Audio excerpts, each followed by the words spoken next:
श्री राम राम रघुनंदन राम राम, श्री राम राम हरताग्रज राम राम, श्री राम राम रणकर्कश राम राम, श्री राम राम शरणं भव राम राम।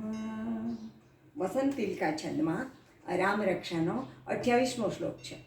શરણમ ભવ રામ રામ એમ કહ્યું છે, એનો અર્થ એમ કે આ પણ આત્મનિવેદન ભક્તિનો શ્લોક છે। સાવ સહેલો છે અર્થ। રઘુનંદન રામ, હે ભરતના મોટા ભાઈ રામ, હે કર્કશ એટલે કે રણમેદાનમાં શત્રુઓને દુર્ધર્ષ લાગતા રામ, તમે મારું શરણું બનો। આમાં મજા એ છે આ શ્લોકમાં કે પ્રત્યેક ચરણમાં 4 વખત રામ રામ રામ આવે છે। શ્રી રામ રામ, રઘુનંદન રામ રામ આવ્યું 4 વાર, એમ ચારેય ચરણમાં 4 વાર આવે છે, એટલે 4 ચોક 16 થયું।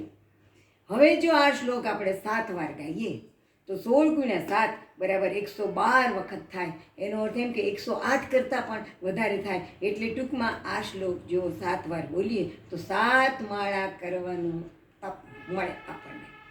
જય